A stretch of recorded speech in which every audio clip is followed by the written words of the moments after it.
Extraction stations. Hello, good people of YouTube. Mountbatten here, turning down his volume because I don't want to go deaf from all the Illinois DAKKA from this game. We have today a live reaction replay. If you are new to this type of video, what happens here is that I have been sent this replay. I have no idea what happens in it, and I'm sitting down, I'm watching it with you guys for the first time. So you're going to get my genuine first impressions and reaction to whatever happened in this replay. And the sender of this replay is apparently Mr. SealordMountbatten here in the Tier 9 American. Iowa went home with a Des Moines one day, and well, this was the result, also known as the Illinois. Now, the Illinois is, as I'm sure most of you are aware, she's still a fairly new ship, but if you don't know, she is a what-if ship, of course. She's equipped with 12 Des Moines guns, 3 turrets, 4 guns per turret. And it is something. All right. It is just a hose of 8mm shells when she really gets going. So this is Arms Race, so this is one of the more arcadey modes, and it has the potential to really help push the DAKKA on the Illinois, and I think we're going to get a pretty good demonstration of that today. So, Kaddakkaji is also in a division with his friends, the Cheshire, and then Mr. Trigger right there in the Alaska. So, an American heavy division for sure. His other friend, the Cheshire, is in the Georgia. Boy, this isn't going to get confusing for me at all. So the Georgia is the other cracked Tier 9 American battleship. Of course, the Proto-Iowa design with 6 18-inch guns. Then we have the Alaska, which is, of course, the American large cruiser at Tier 9 as well. That is also a bit of a cracked ship. So, Kaddakkaji has a rune and a breast to feast on at first. It looks like he goes for the rune first instead of the breast. I probably went for the breast. It's much less HE resistant than the rune. Not that the rune is that HE resistant at all, but the French battle cruisers are particularly vulnerable to HE. So he's opening up with HE, and right now you're seeing one of the big weaknesses of the Illinois, and that is outside of like 12-ish kilometers, the flights take forever to get where they're going. The shells take forever to get where they're going because of their flight time. As you can see there, like, look at that. He's got a 12-second flight time. Well, 10-second flight time now that he's looking back at the rune from here to the target. And that is plenty of time for smaller ships like cruisers and such to maneuver. The rune, however, did beach himself there, so he did eat a couple of salvos there from Kaddakkaji's Illinois. So the Jeanbot all the way out there at, look at this, a 16-second flight time to the Jean Bar. Look how much lead he's having to give these shells. Now, if you are a Des Moines player and you're used to these shells, this is probably nothing for you, but for the rest of the player base that, of course, haven't had to get used to those Des Moines shells, it is pretty rough. See, he gets 1 out of 12 shells there on the Jean Bar. So it looks like his team has gone pretty heavy east, and the enemy team has gone pretty heavy west. Literally, you just have the Richelieu and the Bismarck out west. Everyone else on his team is out east. Just check, too. This is a Tier 9 game, so he did luck out and not get yoinked into a super ship game there. Broadside, Illinois at 15 kilometers. Oh, looks like the firing bug is still a thing there. He got 2 shells went into the island, and 1 turret was actually locked on, netting him another hit on the rune. So this is something that I find happens a lot in the Illinois. It's one of the main challenges that you kind of have to wait and be patient enough for the game to progress beyond at least the first about 8-9 minutes in order to really make the most of the Illinois, because this is what a lot of higher tier games kind of just are nowadays. You stay back at these ranges around 15 kilometers plus, and that's about how close you'll get for most of the match. But every now and then, the game does manage to evolve to the point where you can actually get a lot of engagements under, 15, 13, 12 kilometers at higher tier. It just takes either forever to get there, to the point to where a lot of matches just don't get there anymore. Or you typically, if you're like me and not so patient, you just kind of go in there and then you get murdered because you are an Iowa with 10,000 less HP.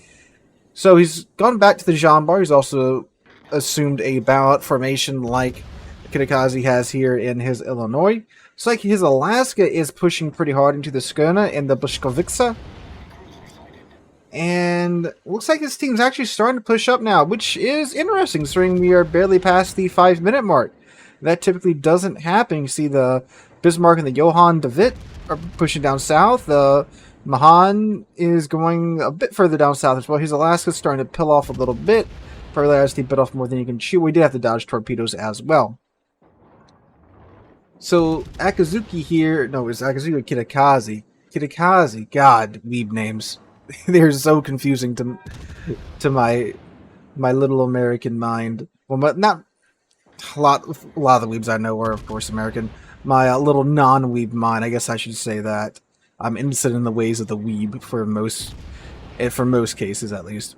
All right, so Jean-Bar is again. Look, the Jean-Bar is barely moving. He's still missing shells because of the flight time there. Although now that the Jean-Bar is pretty much still, he might start to land some more hits in the Jean-Bar.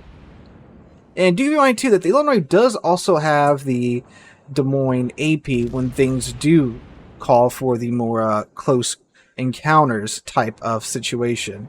So keep that in mind for later. Now, granted, at this range, with how the I mean, look at the shells. They're basically almost nosedive. Well, they are nosediving at that point. The AP, yeah, you might get some good chunks out of this superstructure, but for the most part, it's just going to shatter on the deck by that time, given the ballistics and such of the shells. But when you can get closer and chunk the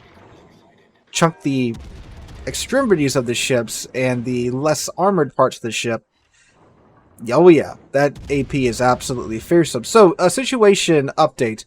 Friendly team is down 4 ships, enemy team is down 3 ships. Friendly team does have a healing buff. They have 2 of the HP buffs and 2 reload buffs. Enemy team has a healing buff, 1 HP buff, and 1 damage buff going right now. So pretty even game so far. Both have 430 points. Both are down with some number of ships. Bliskovica from 10 kilometers. Okay, this is where the shells are a lot more usable, at least for me. First set, he just manages to nick him in the rear there. Gets him down to 17 HP. That is just one roll away from actually securing the kill there. But he managed to knock out a turn, didn't help secure the kill, and damage is damage at the end of the day. He might actually get the Jean Bar here if he gets a couple of good salvos on him. Shoot, if this next salvo is a good salvo, I think he's got him here too. That's not his fire on him, I don't think. Let's see. Yep, it is his fire on him. I was incorrect. So there we go. First actual kill of the game is the Jean Bar he's been farming for the past 9 minutes. Kearsarge, that's his ship that's used to farm next to that hangar. Wow, this is actually a really close game. Look at that. So, both teams are down. Again, a similar number of ships so far. Enemy team just lose 2 more ships. But the friendly team isn't just crushing them, and they're not being crushed at the moment, for now at least. Okay, so Kearsarge gets a couple of hits on him. Starts a fire on him. Let's see. Goes through the trees. And, wow, again, I feel like I'm about to be served a snack this flight so long. There we go. Unfortunately, again, at that range on the flight deck, it's just not going to pin, given the attitude of the shells. All right, Amagi, though, out at 15 kilometers. So he's got an Amagi and a Brest down here, and the Johann rotated around to the western side of the map. The central zone has popped up, but looks like one of the enemy ships, probably the Kid, is now inside the cap along with the friendly Alaska. And, yep, it is the Kid in the cap. And most of the friendly teams out here in the east. There goes that Johann, though. So, again, very close in terms of kills and in terms of points as well right now. So, there's the Kid. And, again, look at that lead he's got to give him. He just crossed 100,000 damage, 101,000 damage now. Kearsarge, what's Kearsarge doing? Kearsarge is coming back this way, ladies and gentlemen. I guess after securing the Johann, there's nothing else out here for them to deal with. So, Kearsarge is coming over here for some action. Gets a couple hits on the Kearsarge, 560 damage. Again, I think most of his shells are just plunging to the flight deck at this range. Kid has popped up again. Is he going to look at the Kid, or is he just going to let his Alaska deal with it? Now, I'm assuming he's probably on like Discord or something with his friends. So the Alaska might be saying, yeah, I got this, don't worry about it. But yeah, I'm assuming the Alaska's guys right. Oh yeah, yep.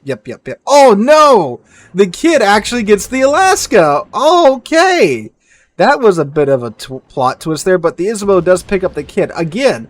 They're trading really evenly now.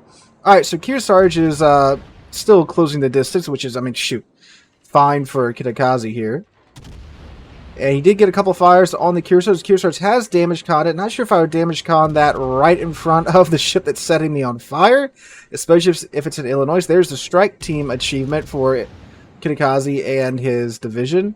And look at the Kearsarge about to beach right here. Yep, he's beach now.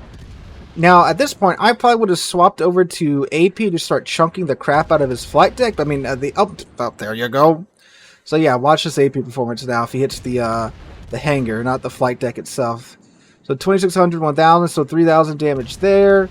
Well, granted, the hangar is probably actually damage saturated from all the HE it's been eating. But that was a 3,000 damage roll right there. 2,600, 3,000. And you can see like about 3,000 every roll. And this is happening every what? Which is reload 7 seconds now with 5 seconds with the reload buff they got. Oh yeah, so they have a maximum charge reload buff. So you're looking at peak Illinois performance right now. I'm assuming he has adrenaline rush as well, although he is at pretty full health. There he goes. He just got high caliber.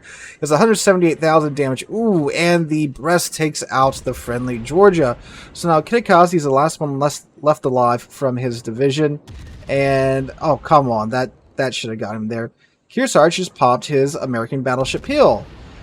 So now he's... Whoa, not a bad hit.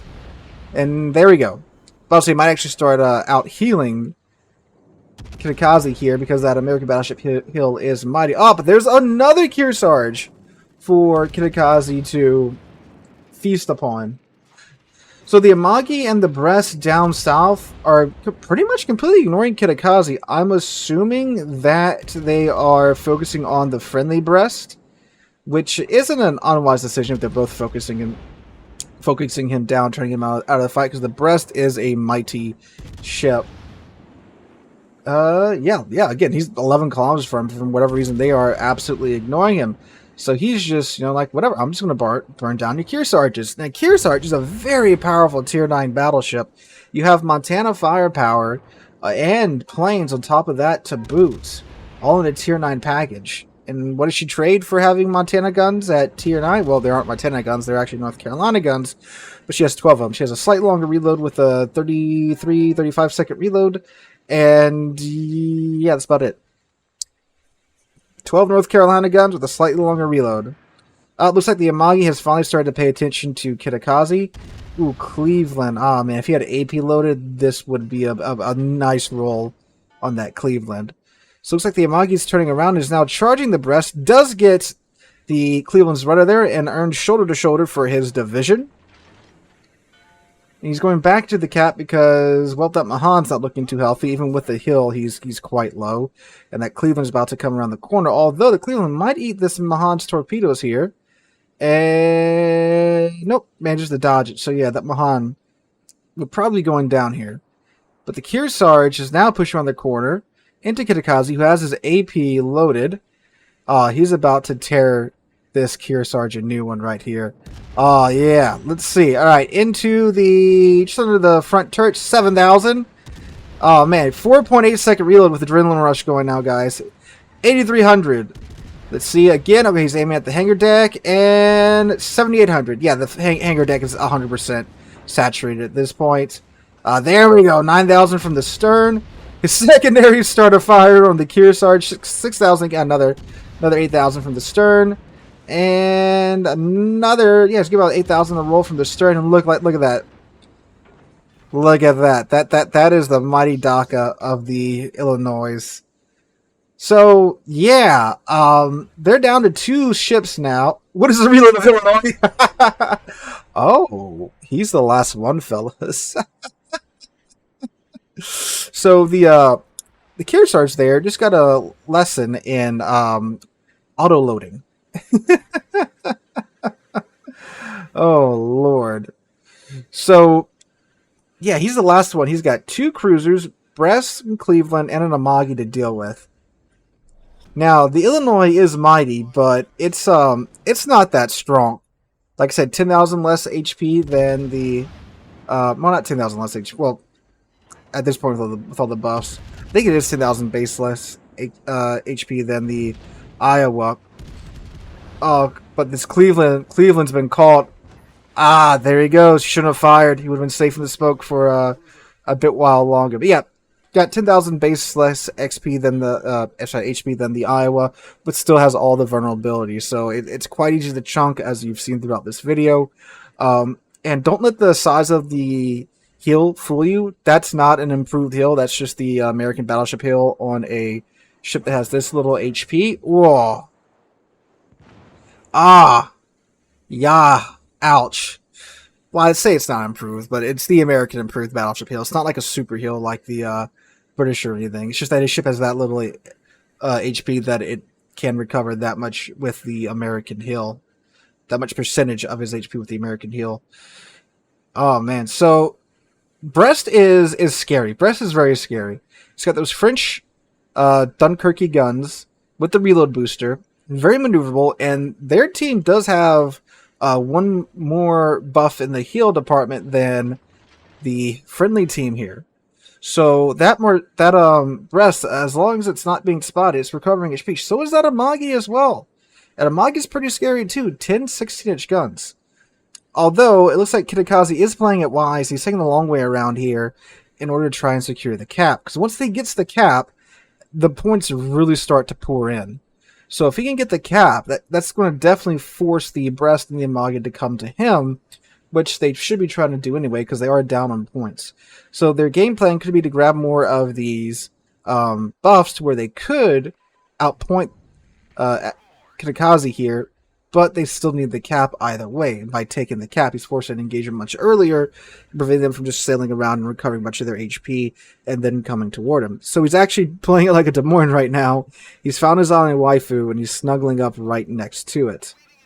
And you saw with the ASW aircraft the general area of where their ships are at with the AA tracers there.